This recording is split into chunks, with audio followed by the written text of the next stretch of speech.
warahmatullahi wabarakatuh.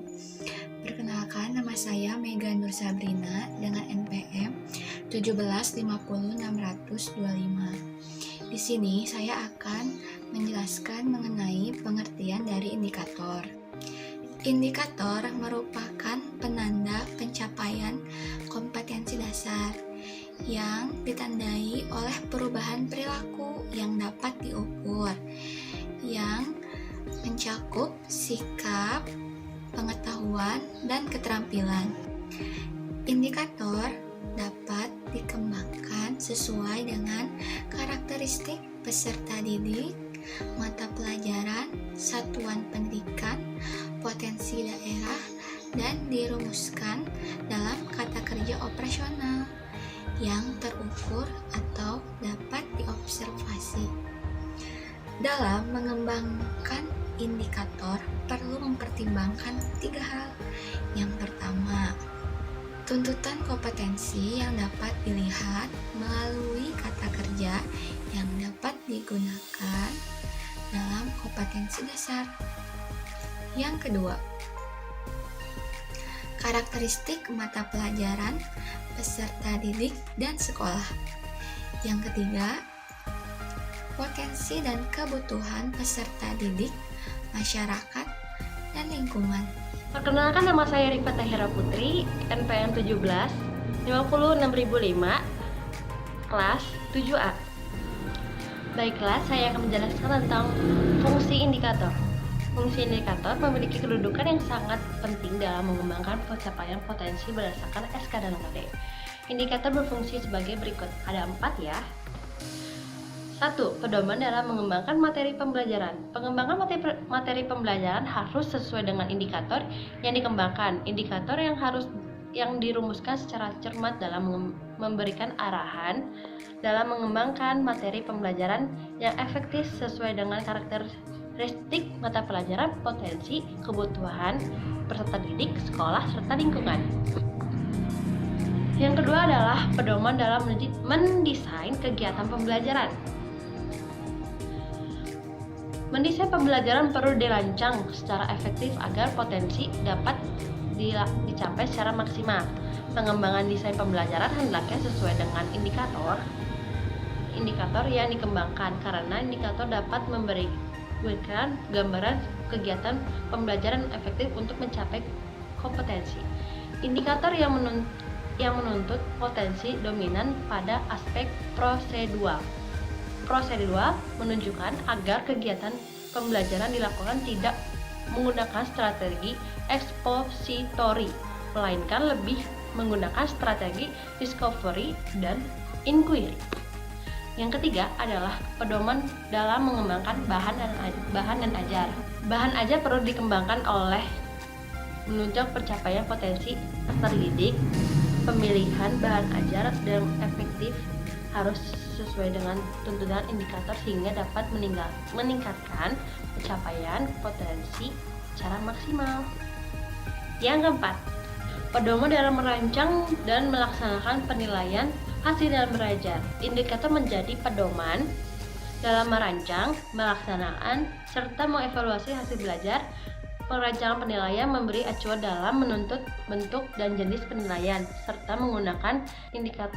Pengembangan indikator penilaian harus mengacu pada indikator mencapai yang dikembangkan sesuai dengan tuntutan SK dan KD. Assalamualaikum warahmatullahi wabarakatuh. Perkenalkan, nama saya Revina Miadianita, NPM saya 1750633. Di sini saya akan menjelaskan manfaat indikator penilaian. Indikator penilaian bermanfaat bagi guru dalam mengembangkan kisi-kisi penilaian yang dilakukan melalui tes tertulis seperti tes ulangan harian, ulangan tengah semester, dan ulangan akhir semester, tes praktik atau tes perbuatan maupun non-tes. Indikator penilaian bermanfaat bagi peserta didik dalam mempersiapkan diri mengikuti penilaian tes maupun non-tes. Dengan demikian, siswa dapat melakukan self-assessment untuk mengukur kemampuan diri sebelum mengikuti penilaian yang sesungguhnya. Indikator penilaian bermanfaat bagi pimpinan sekolah dalam memantau dan mengevaluasi keterlaksanaan pembelajaran dan penilaian di kelas. Indikator penilaian bermanfaat juga bagi orang tua dan masyarakat dalam upaya mendorong pencapaian kompetensi siswa lebih maksimal. Sekian, terima kasih. Selanjutnya saya akan menjelaskan tentang mekanisme pengembangan indikator. Ada 5 poin. Yang pertama itu ada menganalisis tingkat kompetensi dalam SK dan KD. Yang kedua itu menganalisis karakteristik mata pelajaran peserta didik dan sekolah. Yang ketiga itu menganalisis kebutuhan dan potensi. Yang keempat merumuskan indikator. Yang kelima mengembangkan indikator penilaian. Nah, untuk yang pertama ini menganalisis tingkat kompetensi dalam SK dan KD. Memang itu sebuah langkah pertama ya dalam pengembangan sebuah indikator. Hal itu diperlukan karena untuk memenuhi tujuan minimal suatu kompetensi yang ingin dijadikan standar secara nasional. Jadi sebuah sekolah itu agar bisa mendapatkan indikator itu harus memenuhi standar minimal tersebut. Lalu selain tingkat kompetensi, penggunaan kata kerja menunjukkan juga penekanan aspek yang diinginkan, itu mencakup sikap, pengetahuan, serta keterampilannya. Pengembangan indikator ini harus mengakomodasikan kompetensi sesuai dengan yang digunakan dalam SK dan KD. Klasifikasi kata kerja berdasarkan aspek kognitif, afektif, psikomotorik disajikan dalam tautan kata kerja ranah kognitif, afektif, dan psikomotor. Lalu yang kedua itu ada menganalisis karakteristik mata pelajaran peserta didik dan sekolah. Pengembangan indikator mempertimbangkan karakteristik mata pelajaran peserta didik dan sekolah karena indikator itu menjadi acuan dalam sebuah penilaian. Itu sudah tercantum di Peraturan Pemerintah Nomor 19 Tahun 2005 bahwa karakteristik penilaian kelompok mata pelajaran sebagai berikut. Ada kelompok mata pelajaran agama, akhlak, kewarganegaraan, kepribadian, jasmani, olahraga dan kesehatan, estetik, ilmu pengetahuan dan teknologi. Nah, contoh mata pelajarannya kalau agama itu ada pendidikan agama Islam atau pendidikan agama Kristen, pendidikan agama. Nah, biasanya aspek yang dinilainya itu adalah aspek afektif dan aspek kognitifnya. Contoh lain misalkan estetika, itu contohnya mata pelajaran seni budaya. Itu yang diambil atau yang dinilai itu aspek afektif dan psikomotoriknya. Jadi setiap mata pelajaran itu memiliki karakteristik tertentu yang membedakan dari mata pelajaran satu dengan yang lainnya. Perbedaan itu menjadi pertimbangan penting dan dalam pengembangan sebuah indikator. Jadi guru di sini harus melakukan kajian yang dalam agar mendalam menjadi sebuah karakteristik mata pelajaran tersebut sebagai acuan sebuah pengembangan indikatornya. Pengembangan indikator ini memerlukan informasi karakteristik peserta didik yang unik dan beragam. Jadi indikator itu seharusnya atau selayaknya itu mampu mengakomodasikan atau mengakomodir keragaman tersebut. Peserta didik dengan karakteristik yang unik atau visual verbal atau psikokinestetik selayaknya diakomodir dengan penilaian yang sesuai dengan kompetensi siswa dapat terukur secara proporsional. Lalu nomor 3, yang ketiga itu adalah menganalisis kebutuhan potensi. Kebutuhan dan potensi peserta didik, sekolah, dan daerah perlu dianalisis untuk dijadikan bahan pertimbangan dalam pengembangan sebuah indikator. Penyelenggaraan pendidikan seharusnya dapat melayani kebutuhan peserta didiknya, lingkungan, serta mengembangkan potensi peserta didiknya itu secara optimal. Peserta didik ini mendapatkan pendidikan sesuai dengan potensi dan kecepatan belajarnya, termasuk tingkat potensi yang diraihnya. Indikator yang harus dikembangkannya juga harus mendorong dari sekolahnya tersebut untuk di masa yang akan datang, sehingga diperlukan informasi hasil analisis potensi sekolah yang berguna untuk mengembangkan kurikulum melalui pengembangan sebuah indikator. Lalu yang keempat itu adalah merumuskan indikator. Merumuskan indikator itu diperlukan beberapa hal, seperti setiap KD itu harus dikembangkan sekurang-kurangnya menjadi 3 indikator. Terus yang kedua, keseluruhan indikator harus memenuhi tuntutan kompetensi yang terukur yang tertuang dalam kata kerja yang digunakan dalam SK dan KD-nya. Indikatornya juga harus mencapai tingkat kompetensi minimal KD dan dapat dikembangkan melebihi kompetensi minimal sesuai dengan potensi dan kebutuhan sebuah peserta didiknya. Yang C, yang ketiga itu indikatornya itu harus dikembangkan sesuai gambaran hierarki sebuah kompetensi. Yang keempat itu rumusan indikatornya sekurang-kurangnya mencakup dua aspek, yaitu tingkat kompetensi dan materi pembelajaran. Yang selanjutnya, indikatornya itu harus dapat mengakomodir karakteristik mata pelajaran sehingga menggunakan KKO atau kata kerja operasional itu yang sesuai. Lalu, rumusan indikatornya dapat dikembangkan menjadi indikator penilaian yang mencakup ranah kognitif, afektif, atau psikomotor.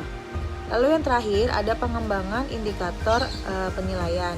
Indikator penilaian ini merupakan penilaian atau pengembangan lebih lanjut dari sebuah indikator. Jadi, indikator penilaian itu perlu dirumuskan untuk dijadikan sebuah pedoman penilaian bagi guru, peserta didik, maupun evaluator di sekolah-sekolah. Indikator penilaian ini menggunakan kata kerjanya itu lebih terukur dibandingkan dengan indikator pencapaian kompetensi. Rumusan indikator penilaian ini memiliki batasan-batasan tertentu sehingga dapat dikembangkan menjadi instrumen penilaian dalam bentuk sebuah soal atau lembar pengamatan atau penilaian hasil karya atau sebuah produk, termasuk penilaian dan terakhir itu termasuk penilaian diri. Assalamualaikum warahmatullahi wabarakatuh. Perkenalkan, nama saya Aulia Siva, NPM 1750634. Saya akan menjelaskan tentang pengertian dari standar kompetensi. Standar kompetensi dapat didefinisikan sebagai suatu pernyataan tentang pengetahuan, keterampilan, dan juga sikap yang harus dikuasai oleh peserta didik serta tingkat penguasaan yang diharapkan dalam mempelajari suatu mata pelajaran. Nah, dari definisi tersebut, standar kompetensi dapat mencakup dua hal, yaitu standar isi dan standar penampilan. Nah, standar kompetensi yang menyangkut isi itu berupa pernyataan tentang pengetahuan, sikap, dan juga keterampilan. Selanjutnya, yang kedua, standar kompetensi yang menyangkut tentang penampilan, yaitu pernyataan tentang kriteria untuk menentukan tingkat penguasaan peserta didik terhadap standar isi. Jadi, dapat disimpulkan bahwa SK memiliki dua penafsiran, yaitu yang pertama, pernyataan tujuan yang menjelaskan apa yang harus diketahui oleh peserta didik dan kemampuan melakukan sesuatu dalam mempelajari suatu mata pelajaran. Dan yang kedua, spesifikasi skor atau peringkat kinerja yang berkaitan dengan kategori pencapaian seperti lulus atau memiliki keahlian. Sekian yang dapat saya jelaskan. Bismillahirrahmanirrahim. Assalamualaikum warahmatullahi wabarakatuh. Ya, selanjutnya adalah materi tentang langkah-langkah analisis standar kompetensi dan kompetensi dasar yang akan dijelaskan oleh saya.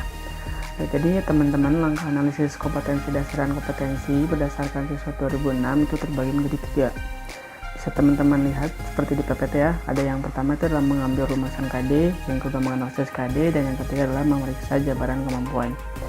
Jadi yang pertama itu adalah kalian harus mengambil rumusan KD. Jadi mengambil rumusan KD-nya itu kalian harus mengambil KD mana sih yang akan kalian rumuskan. Misalnya dalam KD kompetensi dasar bahasa Indonesia, kalian harus merumuskan KD-nya tuh kalian ingin nanti seperti apa, anak supaya bisa apa gitu kan ya, dari pembelajaran yang kalian ingin buat atau pembelajaran yang sesuai dengan tujuan pembelajaran yang ditetapkan di buku gurunya ya. Yang selanjutnya yang ketiga adalah menganalisis KD. Nah, menganalisis KD ini adalah bagaimana kalian nanti menganalisis itu apakah pembelajarannya itu sesuai atau tidak gitu kan ya dengan tingkat kemampuan anak. Misalnya KD-nya itu tentang menganalisis cerita fiksi dan non fiksi misalnya di kelas 4. Nah, apakah KD kompetensi dasarnya itu sesuai dengan taraf pemikiran siswa kelas 4 atau tidak gitu kan. Jadi kalian harus analisis juga. Selain dari mengambil rumusan KD, teman-teman juga harus menganalisis juga KD-nya apakah ini sesuai atau tidak gitu kan ya. Dan yang ketiga yang penting adalah memeriksa jabaran kemampuan. Jadi memeriksa jabaran kemampuan ini seperti yang sudah teman-teman baca dan juga kita pelajari bersama yang tentang taksonomi Bloom yang CA1, CA2 sampai CA6. Nah, memeriksa jabarannya itu harus seperti itu. Apakah kata-katanya ini sesuai dengan taraf kemampuan pemikiran siswa atau tidak? Apakah kata-katanya itu seperti mengidentifikasi cerita non fiksi dan fiksi itu sesuai dengan kriteria anak kelas 4 gitu kan. Jadi di sana dalam rumusan KD ini teman-teman juga harus memperhatikan itu. Jadi harus mengambil rumusan KD-nya harus sesuai, menganalisis KD-nya cuma harus sesuai apakah ini sesuai dengan tingkat kemampuan siswa kelas tersebut atau tidak. Dan juga memeriksa jabarannya apakah taksonomi Bloom-nya itu benar atau tidak gitu, sesuai atau tidak gitu dengan tingkat jabaran dan kemampuan anaknya, sehingga nanti target KD-nya itu kalau sesuai itu akan tercapai dan juga akan baik sesuai dengan indikator yang berjalan dan juga sesuai dengan tujuan pembelajaran yang sudah tertera di dalam buku guru. Mungkin sekian penjelasan dari analisis kompetensi dasar dan juga kompetensi.